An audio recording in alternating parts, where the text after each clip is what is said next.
A very good evening and thank you for joining us on Atlantic Television's Press Roundtable.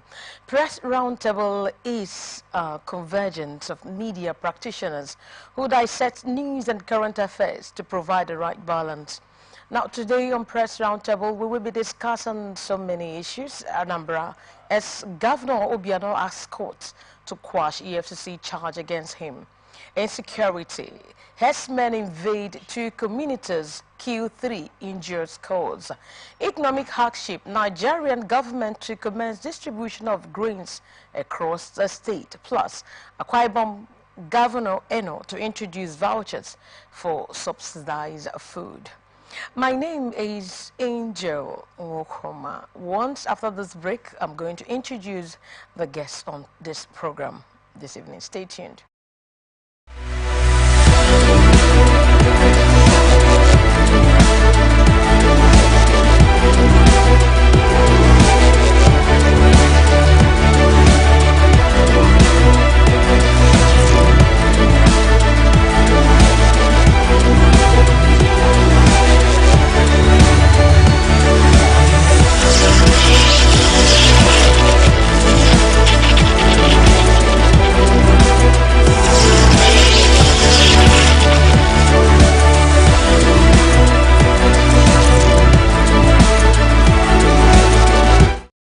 From the line across the ocean to the land beyond the mountains, through the Sahara, we bring on-the-spot news, live analysis, expert discussions on trending stories in politics, business, socio-economy, sports, and documentaries. So catch all the updates on the happenings around the globe. Stay focused on the fact today. Only on ATN.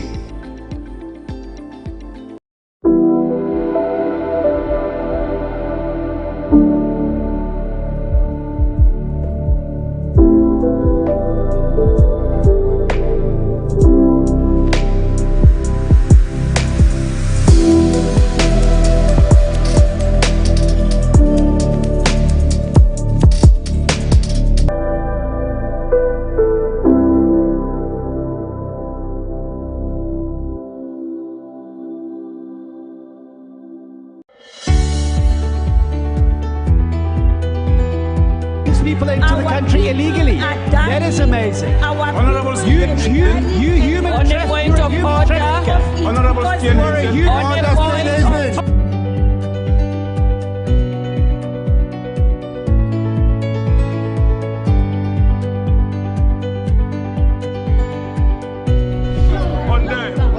are not picking our calls. They made up their minds. So no agreement with the EU, but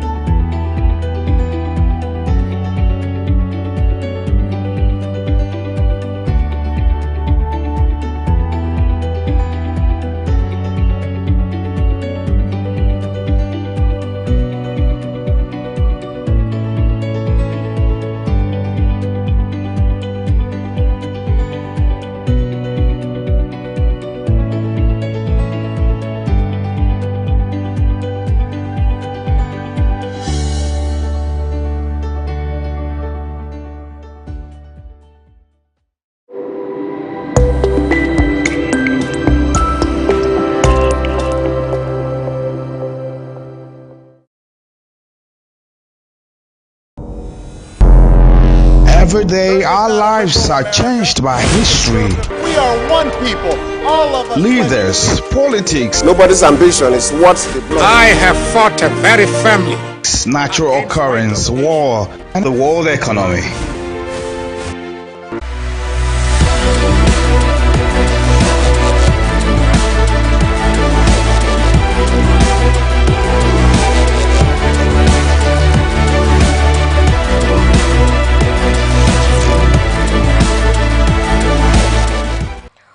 All right. right, glad to have you back on today's Press Roundtable on Atlantic Television Network. This beautiful evening, I have a wonderful veteran broadcast journalist on the building. I have Judge Kingsley Papamia. He's a veteran broadcast journalist. Judge, good to have you. Good evening. You're welcome. Sure, thank you. I also have another one, Allwell, and he's also a broadcast journalist. He's going to be joining us here this evening, so you're all you're welcome. Now, the story has it that, Allwell, you're welcome. Thank you, Angel. I can see George, long time. Yes, I'm here. Good evening. All right, yeah. Good to have you on the show. Yeah. Good to have you on the show. It's a wonderful one. Good to have it on the show. So we have a good number of stories this evening. Anambra State ex-Governor Obiano.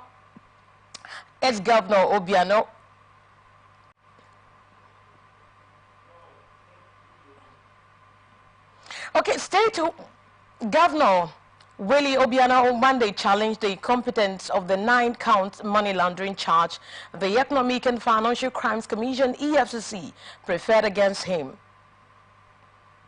In the motion, he filed through his team of lawyers led by Dr. Onyechi Basil San, the former governor, maintained that the Abuja division of the Federal High Court lacked the jurisdiction to try him over offenses that were allegedly committed in the Anambra State.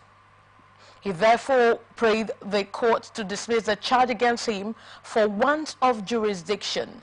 However, counsel to the EFCC, Mr. Silvanos Tahir San, requested for time to react to the motion, which he said was just served on him by the defendant.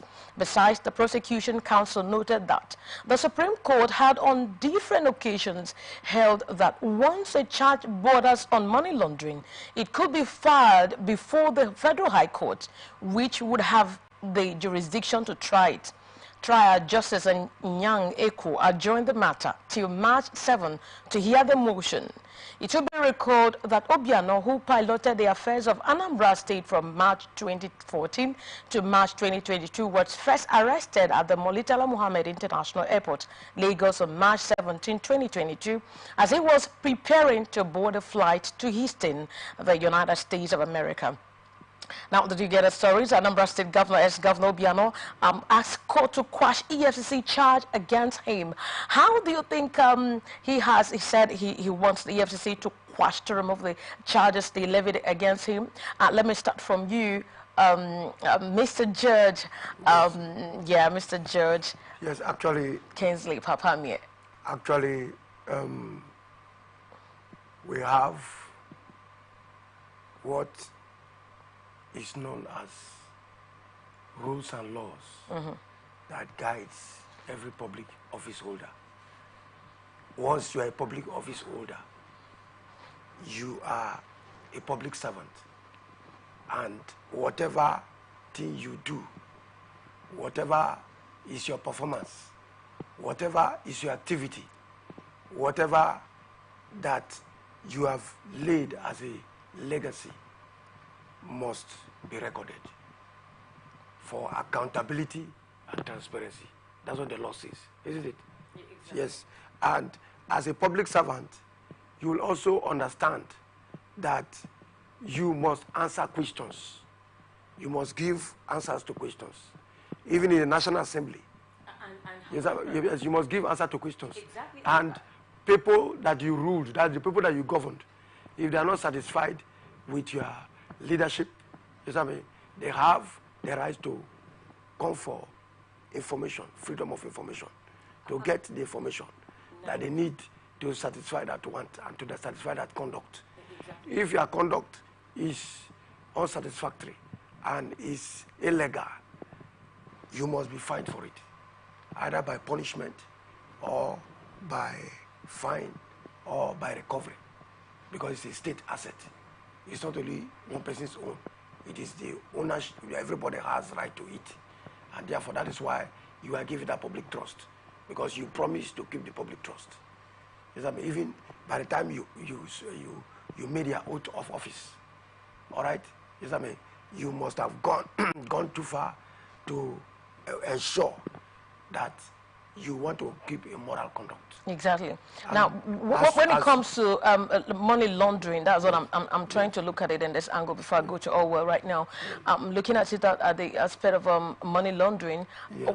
How do you? Why does he have that audacity to tell them to quash the charge against him? Because they say he held the office 2014 yes. Down, and a lot of issues, a lot of transactions must have been held, yes. and they needed accountability. Now, coming up to tell the EFCC that they have to, quash the charge against him. How do you think it's going to help our own country right now? Yes, actually, although the matter is before the court, all right, on our own perspective, let's put it that way, apart from the court's own, our own perspective, to justify our moral observations, all right, we can clearly say that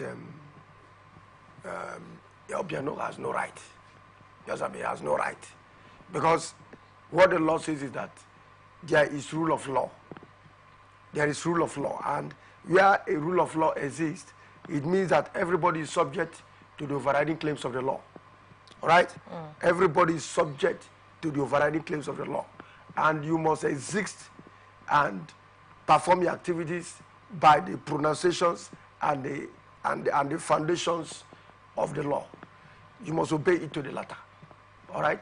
Because you are a public servant. What you rendered is not only for your own service, it's for a generality of people that you represented. All right, let me go to Allwell. It's a very strong voice, I know. Allwell, and you're a very strong voice in the broadcast industry. I want to hear your take on this issue bordering on the ex-governor Obiano asking the court to quash the EFCC charge. I don't know if Allwell is there. Allwell, can we have you right now? I can hear you actually. Oh, okay, so I don't know if you got the story of what is actually happening in Anambra State when the ex-governor Obiano asked the court to quash the EFCC charge against him. What's your take? Do you think this is going to help the economy? Do you think it's going to help our country? Well, that goes to show you the level of impunity most of these our politicians actually have.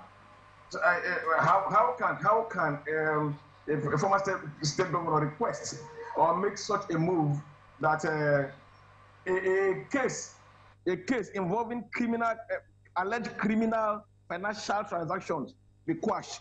Well, it shows you the level of impunity that our political gladiators, our political players actually have.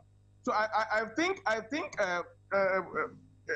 If not for a country like Nigeria, where you have politicians toy around with the judiciary in several climes, I don't think such claims, such requests will be made by somebody standing trial, somebody asking that the case be quashed. Why not wait for the EFCC to dispense, or the court to dispense of the particular case that has been brought before it by the anti-graft agency? Why are you going ahead to say that cases be dispensed when the court has not even made its final proclamation? So that tells you the level of impunity, the level of disobedience, the level of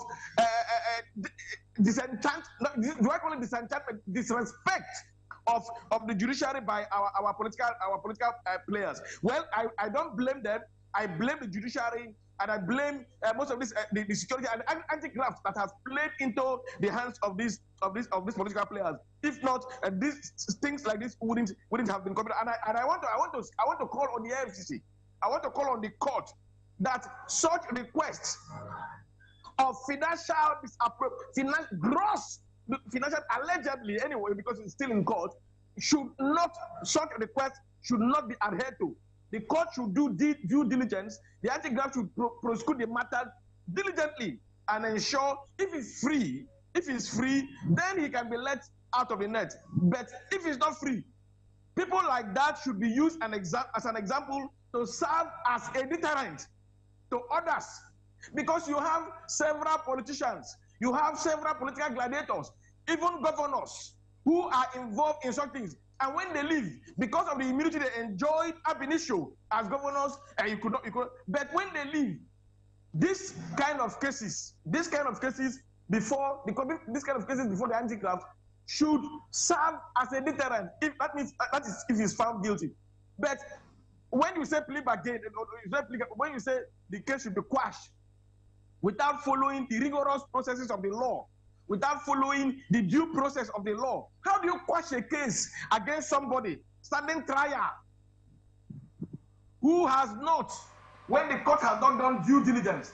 I think it's a disrespect, and I think the judiciary should sit up at this point to make sure this kind of look down, this kind of pettiness that politicians have placed them on. Exactly. Oh, okay. Should actually not be a thing that should come to public view at all. Okay. So, to me, I think the former governor of Anambra State should face the music at this point, and nobody should no case should be passed against him. The due process of the law should be followed, and if he's found guilty, he should be duly prosecuted, and the law. The outcome of the law should be meted on him adequately, without minding whose ox is God. And that's my position on it. Okay, that's a wonderful one by you from Onwell. I think you're trying to say that nobody should have immunity, that immunity should not cover anyone, and the court should they should do what they should do in order to make sure that if the guy is found guilty, the ex-governor is found guilty, he should be prosecuted as well, so that he's going to serve as a deterrent to other people. I think I quite agree with you, because I think once they do this, it's going to serve as a deterrent to other people. Yes. But that's not the only story we have here. We have insecurity. Suspected armed herdsmen have reportedly killed a soldier and injured another, and also killed 2 farmers and injured several others in separate attacks in Ochumeku and Udedeku communities in Upper and Kwande local government areas of Benue State. This is happening actually today, respectively. And also we are having that the military personnel attacked Sunday afternoon. We are parts of the troops of the military spike operation, codenamed Operation Wheel Stroke, or PWS, deployed to the state to stem the activities of armed herdsmen and bandits terrorizing the locals. They were said to have come under attack while on patrol in the community. That attack came as 2 others were also killed and several others sustained injuries during a raid on Udedeku community of Mavayawa Munkomom, district of Mbakioro Council, Ward Turanjako Taaka in Kwande local government area of Benue State. It was gathered from a source in the area that the armed herdsmen who had already taken over 5 council wards in Turan and the 3 wards in Ikuravya invaded Udedeku community, where they ambushed the victims and slaughtered them like animals. He said, apart from the 2 persons they killed like animals, as you can see from the pictures, okay, we're just seeing the guns here, several other persons also sustained injuries in the attack. Now moving on, so he said at the moment, all the 5 council wards in Turan and the 3 in Ikuravav in Kwande East are occupied by the Fulani herdsmen. The people have fled their homes to seek refuge elsewhere for fear of being killed by well-armed herdsmen. Now confirming the attack on his troop, the force commander of OPWS, Major General Sunday, informed that 3 of the marauders were also killed in the offensive and several of their arms recovered. He said the suspected armed herdsmen attacked the soldiers deployed in Ochumeku Upper local government area. They killed 1 personnel and wounded 1. Now, this insecurity is actually coming from the Benue State. Now, does it mean, let me just come to you first of all, does it mean that the Nigerian government is not actually doing anything in order to secure the communities and to secure the state in order to make sure that people can sleep well, people can actually close their eyes, do business, work freely? Does it mean, because this one is coming, they said they killed a soldier, they injured 1. The herdsmen, he's talking about the herdsmen now. So, and because now, if you look around the states, even in River State, in Imo State, particularly, I was discussing with someone this morning. No, that was yesterday, at the early hours of yesterday. So the person was telling me about the herdsmen, that they've all gathered in there. Most of them are in their bushes, in their farmland, and all of that. Now, my question is, why is it that the government is not doing anything about this? Is it that the government is not helping matters? Is it that the government is not doing anything to help to secure the lives of people? Or is it that they have given these people immunity to operate anyhow, get away with it, do anything they want? Now, they said they killed a soldier. They injured one and also attacked 2 communities in Benue State. So what is this pointing to? What is the government supposed to do? Yes, actually, looking at what the Constitution has been able to define for us is that our leaders, especially the police, is to provide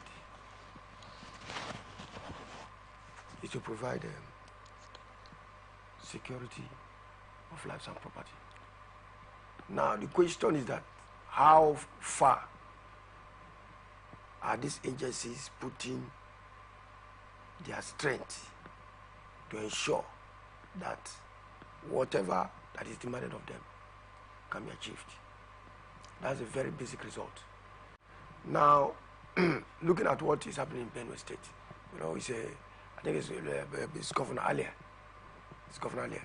So what I want to say is that it's a reverend, that the governor is a reverend, but that, and it's a Christian state. I think it's a Christian state. But what we're saying is that whatever it is, we should not take laws into our hands. We should see ourselves as people that should put values to the society. But now what we understand that is happening is that lawlessness is coming. Lawlessness is what we're observing. It is coming gradually. Even we are people, because of hunger, could, you know, disobey and break into people's warehouses to loot for something to eat. It's a disaster. It's a very huge embarrassment to this country. A very huge embarrassment for this country, to this country. But now, what we're saying is that what is it that will bring about the end of these herdsmen attacks? Is orientation. You don't have anything to give to the citizens than orientation. We have Hausa language broadcasting companies, all right? We have even in Yorubas, some people in Igbos, all right, where the activities of these people can be properly channeled to the people at the grassroots. The National Orientation Agency should take this as a very, very important factor, all right, to package these issues about herdsmen, how they could be friendly, how they too, the herdsmen, could.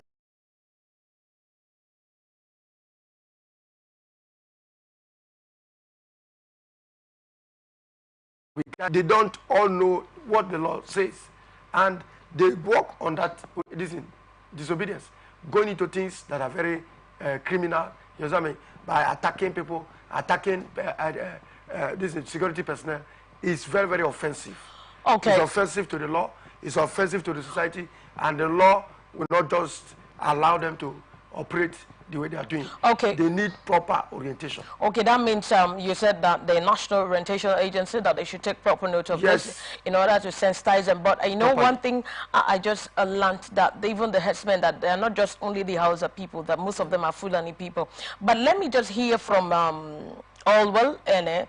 Allwell, and I don't know if you're just listening to us. I don't know if you're hearing what we're saying about those herdsmen invading 2 communities in Benue State. What do you think about the insecurity situation in Nigeria?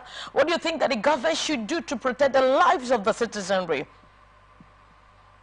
I think the primary responsibility of government is protection of lives and properties of its citizens.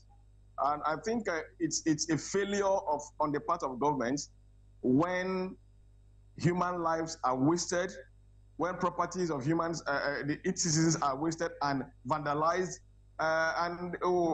particularly when the government is actually looking hopeless. The issue of headsmen killing people around the northern part of Nigeria, it's something that we've been inundated with. It didn't actually start today, and it seems the government is actually helpless. So I think it's time that the government stood up to its responsibilities, because how can you're talking about killing 3, killing 5, killing this, killing that? These are human beings that have the rights provided by the ground norm of the Constitution to live, and lives are being wasted, cutted away, unabated, as if it doesn't matter. Lives that God created, and it appears as if the government is helpless. So I think it's time. We've had enough of security agencies, the military, coming out to say that they are doing this, they are putting plans in place, they are doing this, they are doing all that. We've had enough of stories. I think they should put steps in actions, all those things they have on their drawing board, because we can't, as Nigerians, we are already suffering from food hunger, food debt. Hunger is killing us in this country. Then you are also talking about the physical attacks by headsmen. What sort? That means that it never appears that we don't have a system protecting us. I can tell you in River State here, if you go to Igbo Eche, Igbo Eche is in Eche local government, you would see the activities, despicable activities of they call them land grabbers. The people there are helpless. People are taking over their lands. They call them taking over their lands. Even most times they even move with security. You see police. You see army. You see them following them, guarding them, escorting them to carry out this gruesome attacks on residents of collecting their properties, and the government is seems not to be saying anything. I think it's time. I think it's time that the government sits up to its responsibilities. Things like this that is happening that's happening in which state? That's happening there now. Shouldn't be heard of in a country like Nigeria. So we've been hearing of promises by the military. We've been hearing of promises by the several security agencies that the securities or the issues are under control. But I think it should go beyond that, and I think practical steps should be put in place to actually ensure that lives and properties of citizens are actually protected. Now, the National Assembly, what are they doing? I think, to me, like what Kingsley George just said, laws should be put in place to ensure that those found guilty of these heinous attacks, those found guilty of these gruesome attacks on residents of a particular country should not be treated with kid's glove. The law should, in fact, I think they should immediately face death by hanging, because you cannot take another person's life and you expect to stay alive. I think the law, whatever law that is criminalizing headsmen attack on citizens should be strengthened. In such a manner that would warrant immediate killing. I don't know if we can hear him right now. Attacking those that are actually attacking these innocent citizens. How can you invade a community? How can you invade a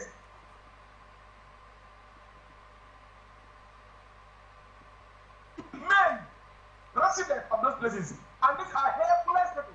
And if you go to most of those places where the settlers are, you see that you hardly find security people around. You hardly find security presence around. And what are the security men doing? Some of them are busy following politicians around, following land grabbers around, instead of protecting the lives which God constitutionally, they have been mandated. The constitution, as residents, we pay our hard-earned tax for them to protect us. Then you abscond, you abandon, you jettison the constitutional responsibility that the constitution has given to you, and you follow politicians around, whereas the people that you have been mandated by the constitution to protect are lavishing, are being slain like animals. I think it's a no-no for me, and I think it's a no-no for Nigerians. I think it's a wake-up call to President Ahmed Bola Tinubu. It's a wake-up call to the National Assembly. Godswill Akpabio, that's the President of the Senate. It's a wake-up call to every one of them. It's a wake-up call to the governor of the state and governor of each and every one of the states to ensure we hold them responsible. We hold Nigerians, who hold them responsible. If there are a time or a loss, if there's any loss of lives again in this country, because we cannot protect except they want us to resort to self-help. And if Nigerians decide to resort to self-help, then you now have a state of anarchy. You now return to the original state of nature. I don't think that is in the best interest of the government. And I think it's a wake-up call to the government to actually ensure that they actually live up to their responsibilities of protecting lives, properties of individuals, of citizens, of the country which they have sworn an oath to protect. Okay. That is my submission, and that is what I think that I should do. Enough of hearing these killings, enough of hearing these intimidations, enough of hearing this harassment. Go to Igbo Iche now, I'm telling you, or you send your media team to go to Igbo Iche, you will see activities of land with the GOC of 6th Division tell me that he's not aware. Okay. The Commissioner of Police tell me that he's not aware of what's happening. The governor should send people there. Okay. The residents of the other day came to the government house to cry out that they are suffering in their own lands, that land grabbers are taking over, most time shooting them, most time maiming them, beating up their husbands, and the government seems to be helpless about it. It's a no-no for me, and I think it's time for the government to wake up to its responsibility and ensure that they protect our lives, because I'm always speaking to you here now, I'm part and parcel of the citizenry of Nigeria. Okay. I desire and deserve to be protected by those who have given have relinquished my rights to protect me. All right. If they don't do that, all right. we have a case where people resort to self-help. All right. At this point, I just want to comment. I think they should wake up to their Thank you so very much. You've been a very strong voice. And you've been a very strong voice in the media industry, and I can see through your face, I can see through your expressions and your gesticulations how you feel about what is actually happening concerning the insecurity in Nigeria, most especially to this one that happened right now in the Benue State. You also mentioned, cited the one happening in Rivers State. I think the Rivers governors and the security agencies, the governor is also listening right now to what is actually happening in Iweche, because he said that herdsmen has invaded that place, and it shouldn't be, because the life and property of the citizenry is their concern. That is why they are being paid for. That is what they are known for, and they should discharge. They should discharge and discharge their duties very, very effectively, so that we could also feel safe, and there will be an enabling environment for people to stay and do business. And we want to thank you. I want to commend you very well. I also want to commend Kingsley at this point. I want to commend you for also suggesting that they need to be sensitized. That the National Orientation Agency, they should take note of what is actually happening in Nigeria. Insecurity has been our problem, because now look at the economy. Insecurity has been a very, very bad problem. It's been a very bad, in fact, it's really a bad signal to the nation and economy. Well, at this point, I just want to tell you, dear viewer, in case you're just tuning in, you are watching Press Roundtable on Atlantic Television Network. My name is Angel Ohoma, and I'm also having this wonderful people here, George Kingsley Papamie and Olwell Ene. These are my guests this evening. is actually a convergence of media practitioners who come here to dissect news and current affairs and trending issues, what is actually happening in the society. We just want to go on a quick break now. So when we come back, we're going to tell you other stories.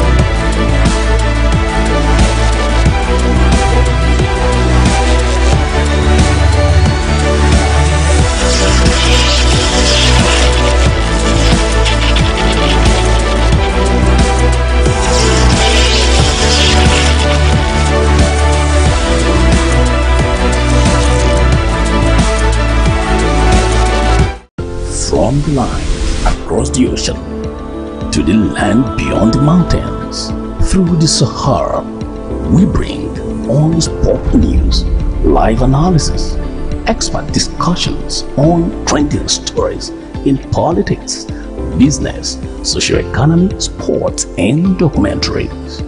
So catch all the updates on the happenings around the globe.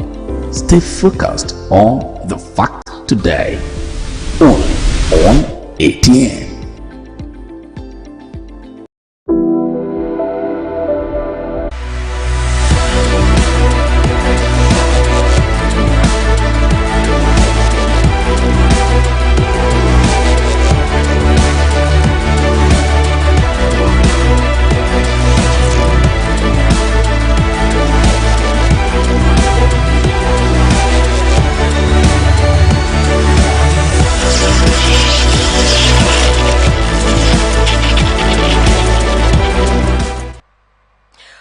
Welcome back to Press Roundtable, and we want to look at the stories. The Minister of Agriculture and Food Security, Senator Abubakar Kyari, says the ministry will this week commence the distribution of 42,000 metric tons of grains across the 36 states of the Federation, as approved by President Bola Tinubu. Kyari said the ministry is working with the National Emergency Management Agency, NEMA, and the Department of State Service, DSSS, to ensure the grains to get to the right people in the right packages and quantities. He made this known in a post on his X handle on Monday. According to the minister, 58,500 metric tons of mined rice from Mega Rice millers will also be released into the market for stabilization. In these trying times, I extend my sincere compassion to those affected by the hardship in the country. I understand the gravity of the situation, especially with the unfortunate events of foodstuffs warehouses looting. Amidst these challenges, I want to assure you that our commitment to your well-being remains resolute. We shall commence the distribution of 42,000 metric tons of grains as approved by the President, Mr. Bola Tinubu, across the 36 states of the Federation as one of the programs to be rolled out this week. Now, I think you're just looking at the rice, right? The pictorial expression shows what they're trying to do. They said economic outreach, that Nigeria government to commence distribution of grains across the states. Now, do you think that this grain is going to really help any longer? Because to me, I think it's a welcome development. Do you think it's really going to help the situation we're experiencing farming in the country now? How do you think it's going to go a long way in helping our society? Yes, I think poverty has eaten up our system. Unfortunately, I have to say it, that poverty has eaten up our system. And since poverty has eaten up the system, unemployment has become a disaster. And if unemployment is a disaster, which means that virtually our economy is very poor. The economy of Nigeria is very poor. That's just it. So I want to say that the distribution of grains and rice to the 36 states is a remedy, but it's not the solution. Okay, they should have done more. Yes, it's a remedy. So we don't have anything to give now. This is what we have to give, all right? It's a remedy, but it's not the solution. The solution that was saying that the leaders that we have in this country should put in place is exactly what they should be doing, because that is the result of what we hope to get. And what is that? That our people have a better well-being. The well-being of the people is the purpose of government. The well-being of the people is the purpose of government. The well-being of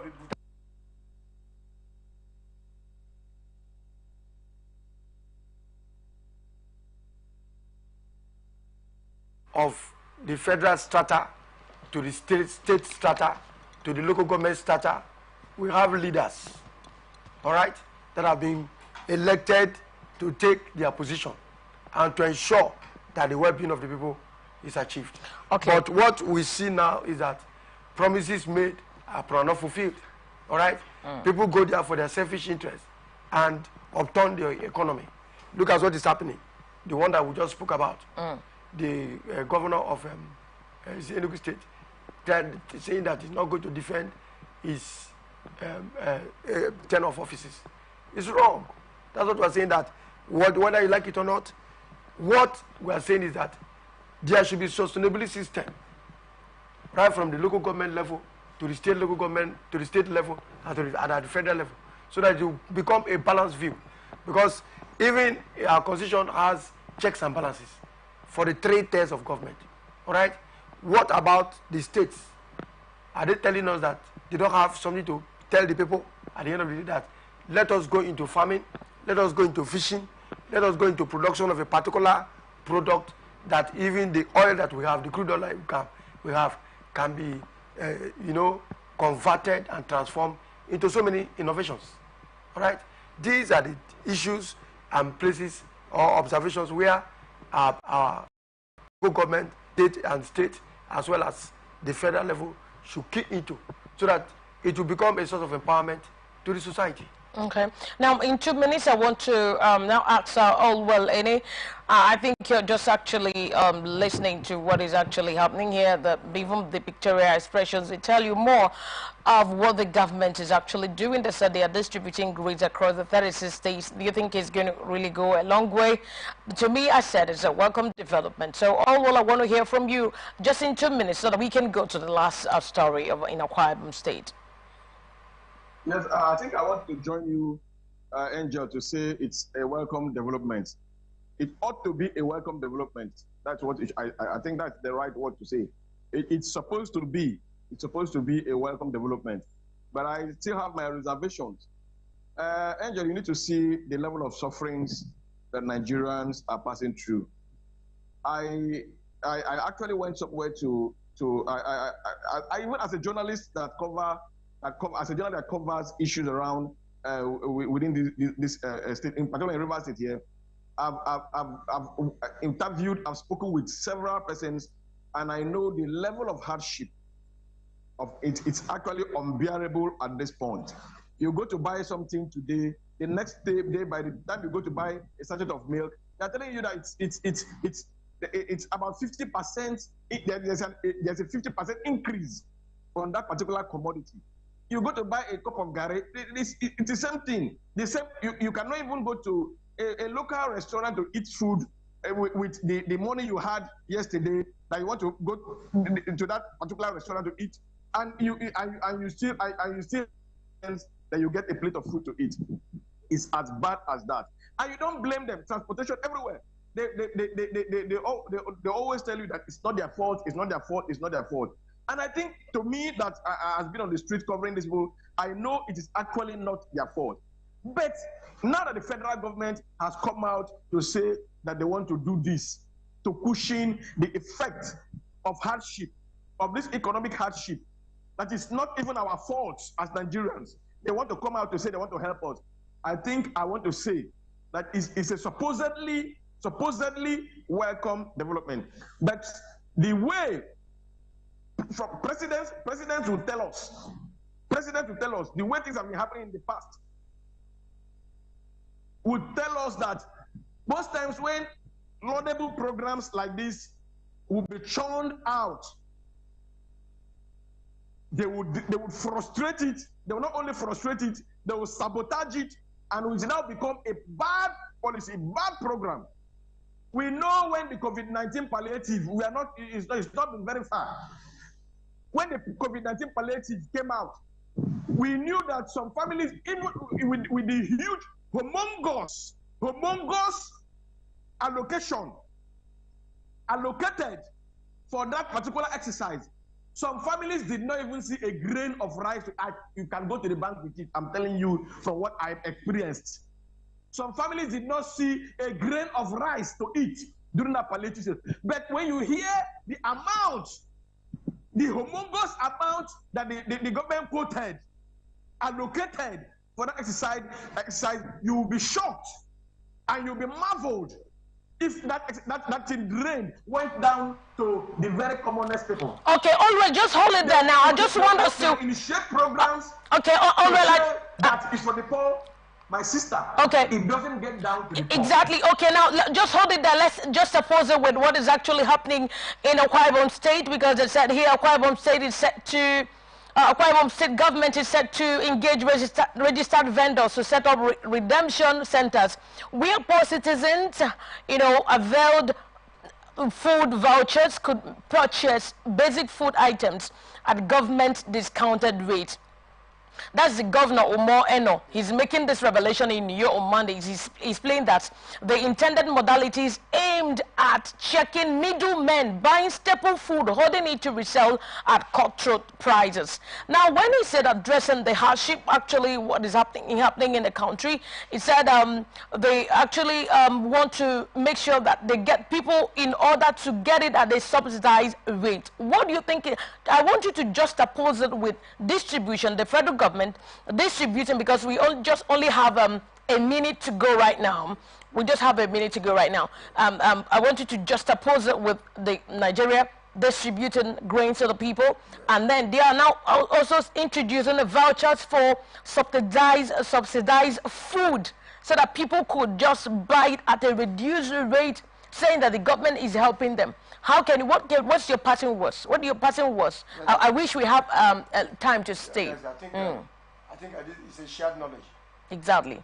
Introducing the vouchers for the subsidy is a shared knowledge. So if the system or the strategy that has been worked out by this introduction of this voucher for the subsidized food, I would endorse it.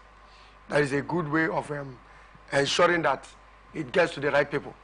Because if it's for a location, you know, the vouchers will show. Okay. If it is for a settlement, the vouchers will show. If it is for a community, the vouchers will show. So everything they are doing, just your last one, because that's just last. Yes, I just want to take I think it should be transparent.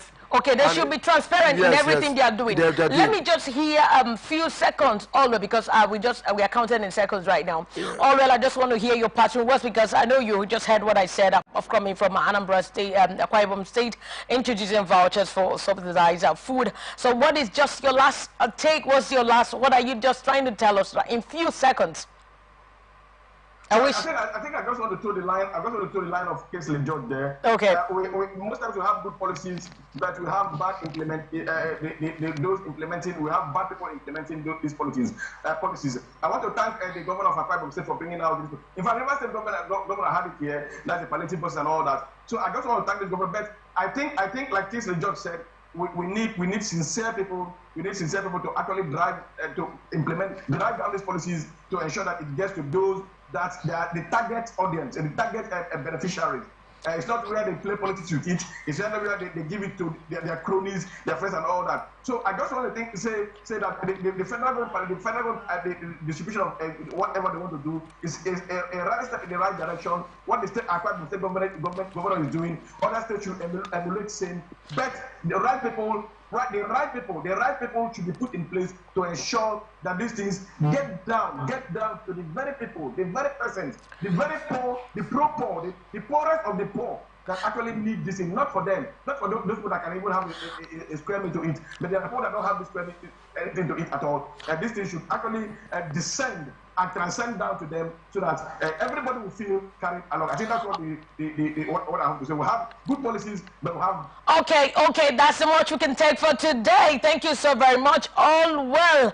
And you've been a very strong voice. I always admire your passion when it comes to the broadcast industry. Why, I admire your zeal, your passion, because you love the work, you do it passionately. And my passion was here is just transparency. I want you to stay connected on Atlantic Television Network socials and follow and like our page on Twitter, AtlanticTV.net, on Facebook and on YouTube, Atlantic Television Network, Instagram and on TikTok, Atlantic TV Network 1. You can also watch us live on our website, Atlantic Network TV, on our website, on an app, ATN Live, and on our YouTube and Facebook, Atlantic Television Network. Atlantic Television Network will provide you the right narrative in news and current affairs here. Peace and unity are the pathways to progress. My name is Angel. Welcome. I want to thank you very much for coming, Mr. Kingsley George Papamie. It's been wonderful. I want to do this again. Thank you so very much. And all